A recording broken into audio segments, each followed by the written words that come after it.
फसल उत्पादन और प्रबंध के बारे में हम पढ़ रहे थे।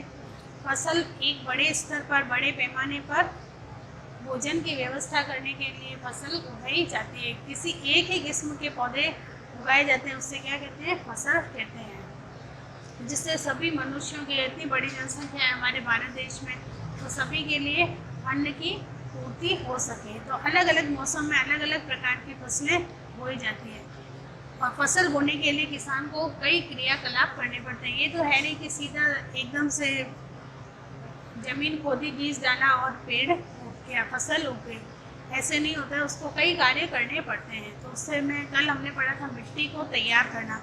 सबसे पहले किसान क्या करता है? मिट्टी को तैयार करता है। मिट्टी को वो कैसे तैयार करता है? मिट्टी को हल की सहायता से या कुदाली की सहायता से या कल्टीवेटर की सहायता से मिट्टी को उलट पलट करने का कार्य करता है। सबसे पहले उसका सर्वप्रथम कार्य ये होता है कि वह मिट्टी को उलट पुलट करके मिट्टी को पोली बनाने का कार्य करता है, जिसको हम क्या कहते हैं? जुताई कहते हैं। जिससे जो भी मिट्टी के पोषक तत्व हैं, अर्थात प्रोटीन, खनिज लवण, जो भी मिट्टी में पोषक तत्व पाए जाते हैं, वह नीचे से ऊपर आ सके। उलट पुलट करने से क्या होता है? जो नीचे खनिज लवण और होते हैं वो ऊपर आ जाते हैं। यह कार्य वह किसान करता है। मिट्टी को तैयार इसलिए करता है जिससे कि बीजों का अंकुरण सरलता से हो सके, क्योंकि बीज उसके अंदर आसानी से चले जाए, जिससे अंकुरण, जब बीज अंकुरित हो तो वह आसानी से और सरलता से हो जाए। क्योंकि अंकुरण जब होता है बीज में, वह बहुत ही नाजुक होता है। जैसे कि आपने घरों में भी मूंग को और चने को उगाते हैं, तो उसमें जब अंकुरित होता है तो वो थोड़ा सा हाथ लगाने से ही टूट जाते हैं। इसलिए इसको बहुत ढंग से उसको कार्य करना पड़ता है, जिससे कि फसल उग सके, नए पौधे की जड़ें गहराई तक जा सके, एक निश्चित गहराई तक जड़ें जा सके। इस प्रकार से वह मिट्टी को तैयार करता है। और सूक्ष्म जीवों की वृद्धि के लिए, जो सूक्ष्म जीव होते हैं इसके मिट्टी के अंदर, ये सूक्ष्म जीव ऐसे पाए जाते हैं जो जल, खनिज लवण और नाइट्रोजन का अवशोषण करते हैं, वो पेड़ पौधों को पहुंचाने का कार्य करते हैं। इसलिए, और केंचुए, इसके अंदर सूक्ष्म मिट्टी के अंदर केंचुए भी होते हैं, जो कि मिट्टी को उलट पुलट करके मिट्टी को पोली बनाने का कार्य करते हैं और उसको पोषक बनाने का कार्य करते हैं। तो ये कार्य किसान किन औजारों के द्वारा करता है? हल के द्वारा। आपने देखा होगा हल चलाते हैं किसान, जिससे क्या होता है? मिट्टी उलट पुलट हो जाती है। कुदाली, हाथ से कुदाली का प्रयोग करता है। ये तीखी, आगे से एक लकड़ी की होती बनी डंडा बना हुआ होता है, इसका आगे से ये बहुत ही तीखी होती है। ये क्या होती है? इस टाइप की एक कुदाली होती है, जिसकी सहायता से वह खेत को खोदने का कार्य करता है। और आधुनिक मशीन कल्टीवेटर ट्रैक्टर के पीछे लगा करके, और जब चलता है तो मिट्टी अपने आप ही उलट पलट हो जाती है, जिससे कि उसके अंदर पानी और अन्य खनिज लवण मिट्टी के अंदर आसानी से आ जा सके। उसके बाद वह दूसरा कार्य करता है बुआई का। बुआई का कार्य करने के लिए उसको क्या करना पड़ता है?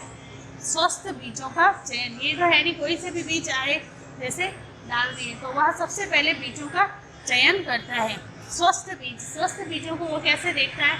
जैसे हम घर में भी एक मूंग ले लेंगे, 2-4 मुट्ठी मूंग को पानी के अंदर भिगो देंगे। उसके थोड़ी देर बाद हम देखेंगे कि कुछ मूंग जो है ऊपर तैरती हुई दिखाई देती है, कुछ नीचे दिखाई देती है। कई बार आपने अपने घरों में देखा होगा कि वह किस कारण से होती है, ऊपर तैरती रहती है?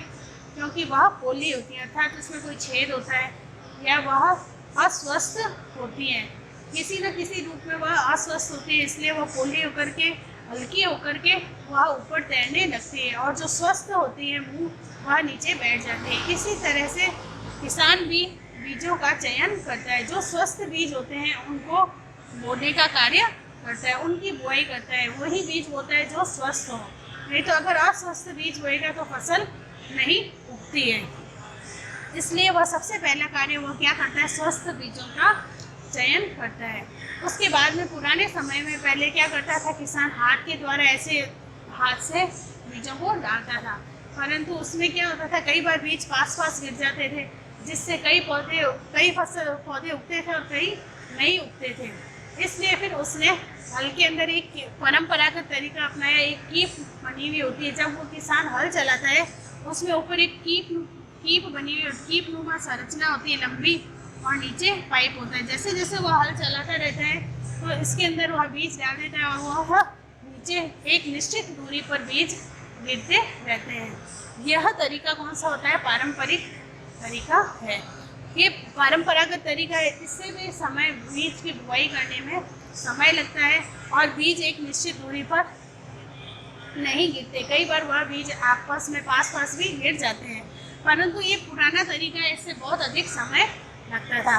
अब आजकल किसान सीड ड्रिल तरीके से सीड ड्रिल का प्रयोग करने लगे हैं। सीड ड्रिल के द्वारा उस सीड ड्रिल में भी कई कीप लगी होती है, नलियाँ एक निश्चित दूरी पर लगी होती हैं। जैसे एक कीप यहाँ लगी हुई है, एक कीप इधर लगी हुई होगी, तो जैसे जैसे वो ट्रैक्टर आगे चलता है वैसे वैसे एक निश्चित दूरी पर सब जगह एक साथ बीज गिरते हैं। एक निश्चित दूरी पर बीज गिरते हैं जिससे कि वह खराब नहीं होते और एक दूसरे के ऊपर भी नहीं चढ़ते। उनको निश्चित दूरी मिल जाती है और उनको पानी भी सही तरीके से मिल जाता है तथा अन्य खनिज लवण जो भी उनको खाद व उर्वरक की आवश्यकता होती है वह सभी सही निश्चित मात्रा में मिल जाती है। इसलिए वह कौन से तरीके का प्रयोग करता है? सीड ड्रिल तरीके से बीजों को बोने का कार्य करता है। तो आज हमने पढ़ा सबसे पहले मिट्टी को तैयार करना, उसके बाद में बुआई करना। अब आगे हम पढ़ेंगे वह किस तरह से किसान फसल उगाने के और क्या क्या कार्य करता है।